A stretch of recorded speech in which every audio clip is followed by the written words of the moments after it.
New Horizons of public administration के third chapter का part भाग पहला हम आज आपके साथ कर रहे हैं। दोस्तों, आप सभी का स्वागत है। So over here you see the great Mohit Bhattacharya and the book new Horizons of public administration.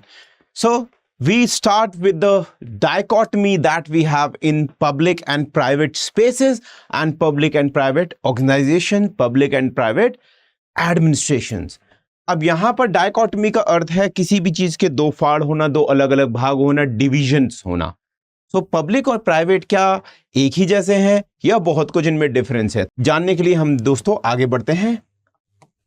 So public-private dichotomy में there are certain legalism which are very specific to government operations. इसका मतलब है कि कुछ लीगल प्रैक्टिस हैं government operations में ज़्यादा होती हैं, पब्लिक सेक्टर में ज़्यादा होती हैं, प्राइवेट में नहीं होती हैं.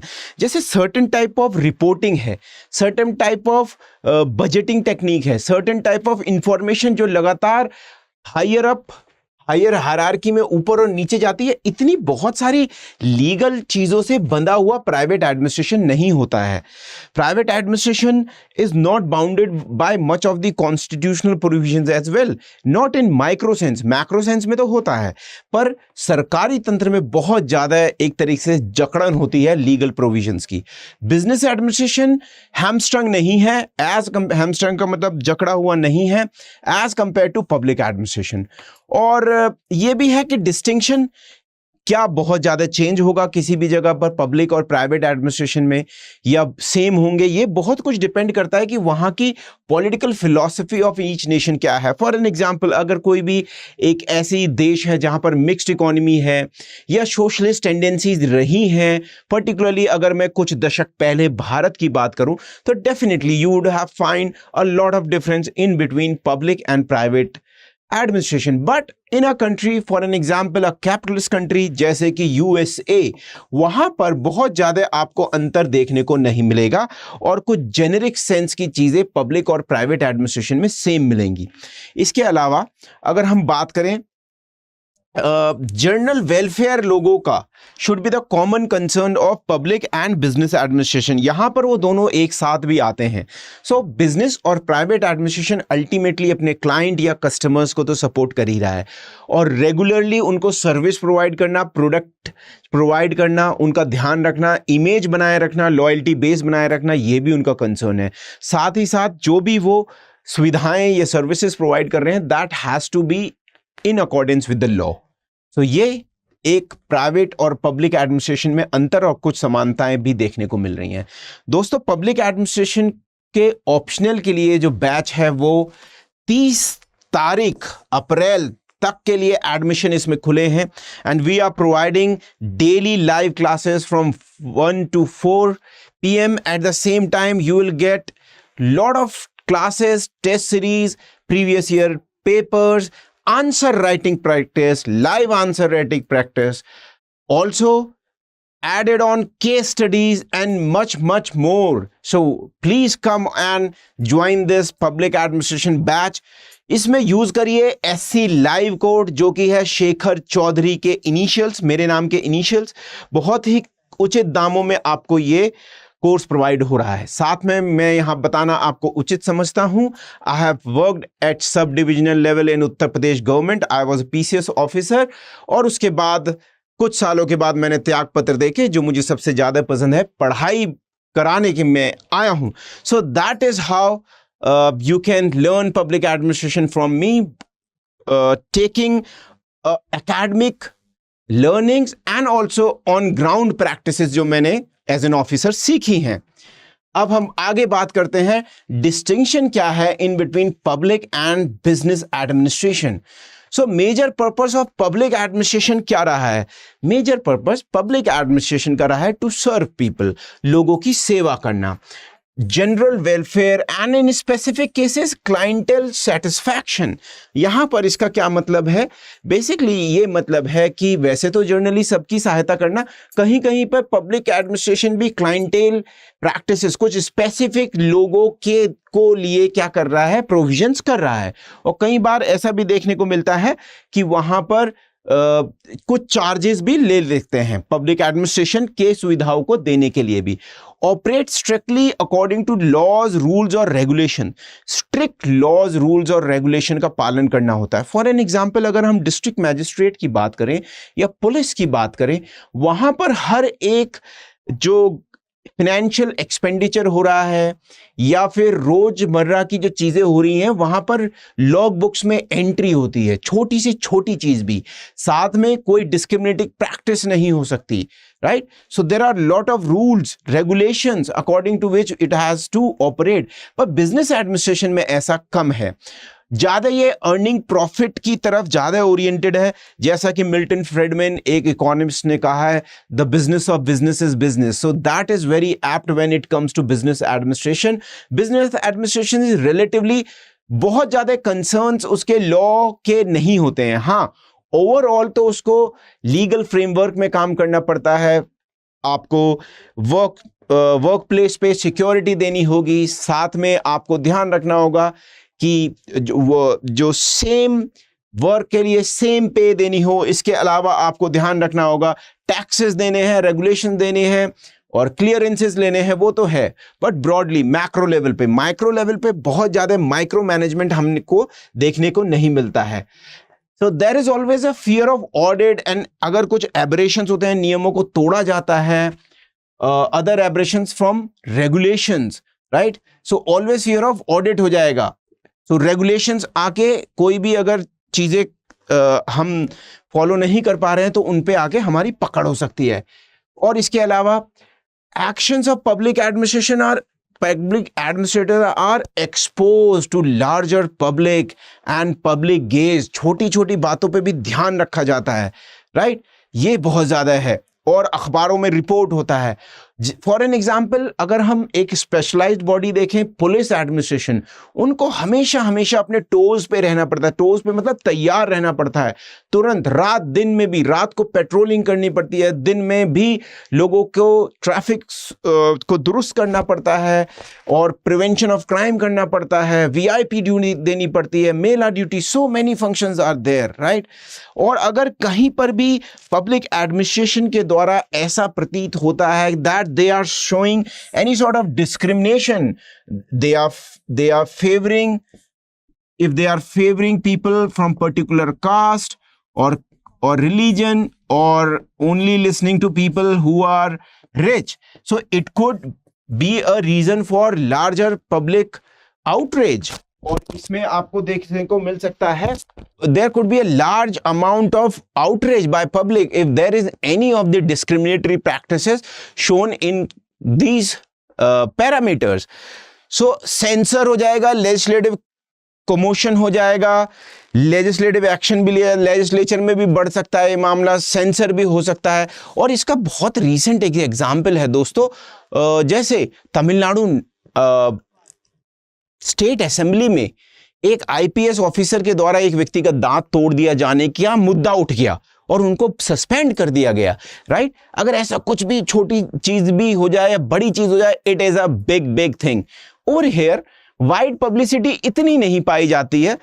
There are many private executives in India, nobody knows about them. They may be earning very good, but everybody knows about district magistrates of India, right? At least most of the district magistrates are known by their work. Everybody knows them, right? So business administration discriminatory practice free में कर सकता है, freely practice करता है। अब इसका मतलब क्या है? They cater their loyal customer in a different way. आपको भी पता होगा, बहुत सारी एप्स, वेबसाइट पे लॉयल्टी, कस्टमरशिप के लिए अलग से प्रोविजंस करती हैं। वहां पर diamond category, platinum category, gold category, silver, ऐसी कैटेगरीज होती हैं।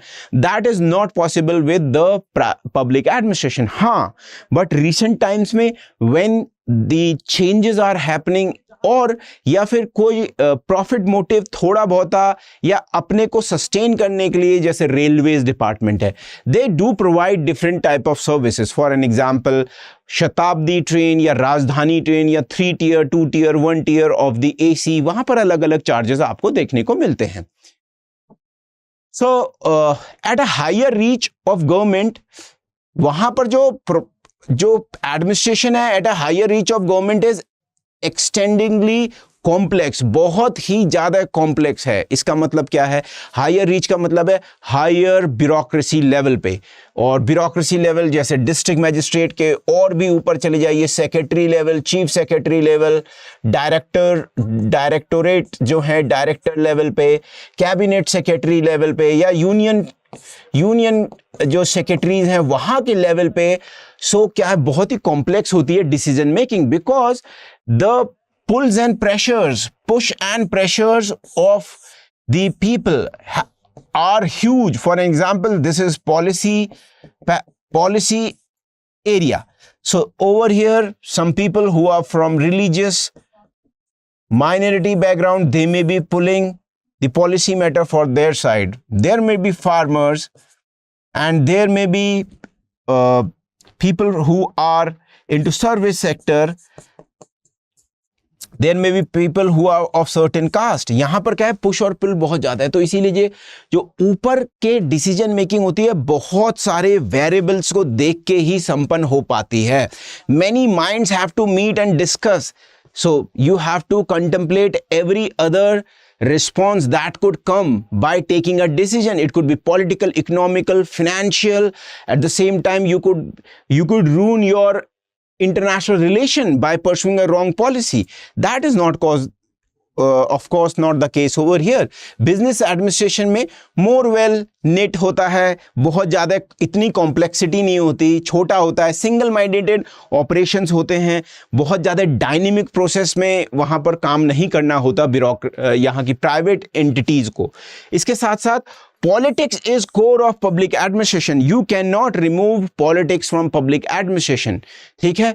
So कहीं ना कहीं politics और administration जुड़े रहते हैं. For an example, the change in the government may bring total change in the working of the public administrative body. For an example, अगर एक पार्टी की गवर्नमेंट है and that is known for leftist tendencies or in a way subaltern politics या bottom of the pyramid socialist tendencies की वजह से जानी जाती है, तो वहां पर जो गवर्नमेंट का रिस्पॉन्स है किसी भी चीज को लेके डिफरेंट होगा.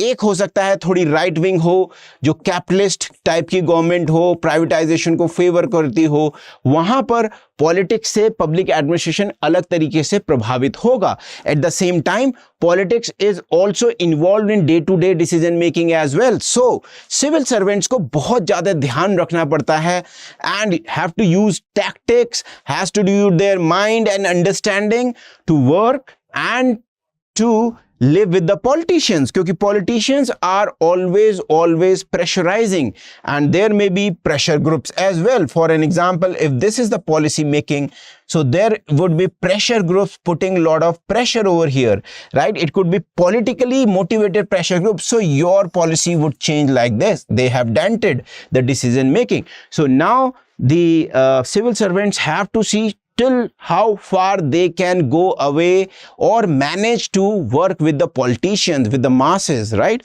And politicians do have a big following also in an Indian context, right? So yes. अब हम बात करें distinctions की, क्या अलग है, हमने अभी भी बात करी, ऐसे ही चैप्टर में और ज्यादा distinctions भी आगे दिए गए हैं. So the distinction need not to be however blown out of proportion. अब distinction तो है, पर ऐसा नहीं है कि इनको blown out of proportion मतलब इतना बड़ा चढ़ा के दिया जाए, क्योंकि with the change of times we are seeing blurring of the differences, blurring of the boundaries. Water tight compartment बिल्कुल ऐसा नहीं है कि प्राइवेट सेपरेट एंटिटी है और पब्लिक एक सेपरेट एंटिटी है.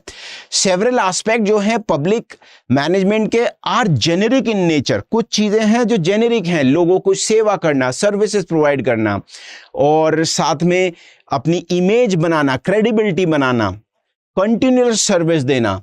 मैनी ग्रे एरियाज भी हैं जहां पर सेपरेशन इज नॉट मार्क्ड कि क्या पब्लिक रहेगा क्या प्राइवेट रहेगा. जैसे बहुत सारी पब्लिक ऑर्गेनाइजेशन हैं, जैसे मिल्क की डेयरी है, स्टेट ट्रांसपोर्ट अंडरटेकिंग है, उनको एक बिजनेस की तरह चलना पड़ता है. या फिर oil supplying oil marketing company है, ONGC है, या फिर इंडियन ऑयल कॉरपोरेशन है, LIC है, पब्लिक सेक्टर बैंक्स हैं, SBI, they do make profit, right? And also other some of the PSUs, they are also working for profit motives. So इनके भी commercial lines है। As a corporate body और Companies Act में ये registered हैं, so they have to function as a business और अ corporate commercial lines. Private businesses increasingly being to government regulation in public interest. Private sector के भी बहुत सारी चीजें हैं, उनको पब्लिक इंटरेस्ट में जब वो काम करने लगते हैं, when they are able to impact the larger life, they have to go through severe restrictions and severe regulatory mechanism. For an example, आपने देखा भारत बायोटेक या फिर आपके और जो इंजेक्शंस और वैक्सीन्स बनाए थे, so they have to go through strict parameters of checking, right? और गवर्नमेंट के द्वारा ही उनका क्या किया गया, डिस्ट्रीब्यूशन हुआ और लोगों को इनोकुलेशन होना पड़ा। So you see, government regulation कहीं ना कहीं आ जाते हैं, तो प्राइवेट सेक्टर को भी कई बार गवर्नमेंट के अनुसार ही काम करना होता है। सो ये डिस्टिंक्शंस हैं, ये प्रॉपरली अगर हम ये कहें कि एक बिल्कुल क्लास अपार्ट है, तो ऐसा नहीं है। अब हम बात करते हैं प्राइवेटाइजेशन जो मूवमेंट है वो एटलीस्ट 4 मेजर फोर्सेस से स्पर हुआ है। जो मुख्य कारक हैं, जो मुख्य उद्देश्य हैं, राइट? सो वो क्या है? pragmatism, the goal being better government and more cost effective. So we have seen many a times this term has been used, bureaucratic pathologies. कई बार हमें देखने को मिलता है गवर्नमेंट डिपार्टमेंट में काम नहीं हो रहा है, सो उस चीज को प्राइवेटाइजेशन के तहत कराया गया, तो वहां देखा गया कि बेटर गवर्नेंस और मोर कॉस्ट इफेक्टिव वे में हो सक रहा है। कई बार ये आपको दिखाई देगा आइडियोलॉजिकल भी है। Ideological reduce the role of the government in societal needs. अब इसका मतलब है कि गवर्नमेंट सोसाइटी को जो चीजें चाहिए वहां पर गवर्नमेंट को एज अ प्रोवाइड ना कराने वाला, ऑल्टरनेटिव उसको देने वाला मार्केट फोर्सेस को या semi market, semi private, semi public forces को देने का है। सो आइडियोलॉजिकली ही भी हो सकता है। For an example, ideological change हो सकता है गवर्नमेंट में। One is government is very pro market, another is very pro state, right? So next is commercial function, the goal being getting more business. अब कुछ कमर्शियल बॉडीज भी हो सकती हैं या कमर्शियल लॉबीज हो सकती हैं, उनका कार्य क्या है कि गवर्नमेंट से ज्यादा ऐसा बिजनेस लेना जो प्राइवेट स्फीयर में वो कर सके और खूब सारा पैसा बना सके। So the goal being to get more business by having more government spending redirected towards commercial interest, right? So ये हो सकता है। और पॉपुलिस्ट मेजर भी, लोगों को खुश करने के लिए जो मेजर होते हैं वहां भी हो सकता है, या लोगों को साथ में सेक्शन ऑफ पॉपुलेशन जो अपने आप में बिजनेस एंटिटीज में जुड़े हुए हैं, जो अपने आप में किसी तरह गवर्नमेंट के साथ अगर प्राइवेट की तरह बिजनेस करें, सो उनको फायदा हो सकता है। To goal being to achieve better society by giving people greater power to satisfy their common needs, right? Populist measures भी हो सकते हैं। और साथ में अब देखें तो बहुत सारी जो पॉलिसीज हैं उनको भी गवर्नमेंट आगे परसू करती है, राइट? और कई बार वो प्राइवेट एंटिटीज के थ्रू करती है। सो वहां पर भी लोगों की सहायता करनी है, पर प्राइवेट एंटिटीज के को चैनलाइज कर दिया, वहां से होके होगी। तो ऐसे बहुत सारे जो मैंने बताया कि privatisation movement spurred by at least 4 major forces जो हमने डिस्कस किए हैं, पॉपुलिस्ट मेजर्स भी हैं। So privatisation has been conceived as strategic approach, long term approach है, स्ट्रैटेजिक सेंस में देखा गया है, to improve governmental organisation and working, and there has been many of the studies and many of the bureaucratic changes, reforms that have happened and the learning from there, where some of the understanding has been कि कुछ चीजों में privatisation आ जाए तो बुरा नहीं है। So many forms of improvement of performance have been seen. अब ये कैसे कैसे हैं? बजटरी रिफॉर्म्स हैं कि आप क्या जीरो बेस बजटिंग करेंगे या इंक्रीमेंटल बजटिंग करेंगे, कैसे रिपोर्टिंग होगी, कौन सी नई टेक्निक्स अपनाई जाएंगी बजटिंग की ताकि वेस्टेज कम से कम हो सके। ये एक तरीका है where we improve the governmental functions, productivity and functions, budgeting reforms, right? और मैनेजमेंट टेक्निक्स, बहुत सारी मैनेजमेंट टेक्निक्स जो हैं प्राइवेट सेक्टर से लेके पब्लिक सेक्टर में भी लाई गई हैं। और वहाँ से हमें सीखने को भी मिला है। जैसे बजटिंग टेक्निक्स हमने ले ली प्राइवेट सेक्टर से, वैसे कॉस्ट कटिंग मेथड्स ले लिए, वैसे ही मैनेजमेंट टेक्निक्स बहुत सारी ले ली। जैसे कुछ मैनेजमेंट टेक्निक्स हैं, वर्क स्टडी, टाइम स्टडी, ये आपने सुना होगा, work study, time study, motion study, right. बहुत सारी जो ऐसी टेक्निक्स हैं वो मैनेजमेंट में यूज होती हैं, पब्लिक सेक्टर में भी होती हैं और प्राइवेट सेक्टर में भी।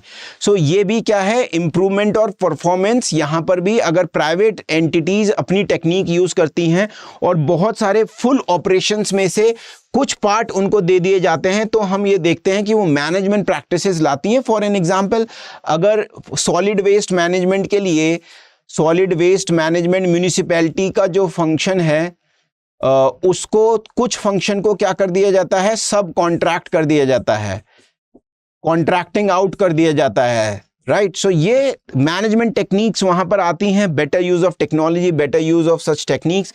और इसके अलावा इम्प्रूवमेंट जो फंक्शन में होता है वो है लार्ज स्केल पे भी हमें देखने को मिलता है। कभी बिग बैंग रिफॉर्म्स, कमीशन या कमिटीज आपने पढ़ा होगा, जैसे कि आपने पढ़ा होगा ARC, एडमिनिस्ट्रेटिव रिफॉर्म्स कमीशन, ऐसा 1 और 2, national police commission, Julian Ribeiro commission, Prakash Singh Badal commission, and many more such commissions are there and committees are there, and they have given this big term of changes that should be done to improve the situation of performance in the government sector. But it has been observed, ऐसा अनुभव किया गया है कि ऐसे बड़े जो large changes आने की बात होती है वो ज़्यादातर आते नहीं हैं, आते हैं तो इंड्योर नहीं कर पाते हैं, या तो इंस्टीट्यूशंस उनको डिफ्यूजन नहीं करा पाते हैं लोगों के बीच में, या इंस्टीट्यूशन में अंदर ही क्या होता है, एक इनर्शिया होता है चेंज ना होने के लिए। सो यहाँ पर भी बहुत प्रॉमिसिंग रिजल्ट्स हमें देखने को नहीं मिले हैं। अब दोस्तों, इस जो चैप्टर बाय चैप्टर हम बुक को कवर कर रहे हैं, उसको कवर करने के साथ साथ बहुत सारा आपको मटेरियल, डेली के जो करंट अफेयर्स है, साथ में PDFs, हैंड रिटन नोट्स भी, और बहुत सारा आपको एक्साइटिंग न्यूज़ आइटम्स भी आपको देखने को मिलेंगे हमारे इस टेलीग्राम चैनल पे। इसमें आप जुड़िए, जो है पब्लिक एड बाय शेखर, और अपने को अपडेट करिए, लर्निंग को ज़्यादा इंटरेस्टिंग बनाइए। साथ में आप इंस्टाग्राम भी फॉलो कर सकते हैं, वहां पर भी आपको डेली अपडेट्स देखने को मिलेंगी। So that is all we have in this part 1 of the public and private dichotomy chapter that we have covered. Waiting to see you all in the next of the discussion of this chapter only. And till then, dear friends, Jai Hind and Jai Bharat.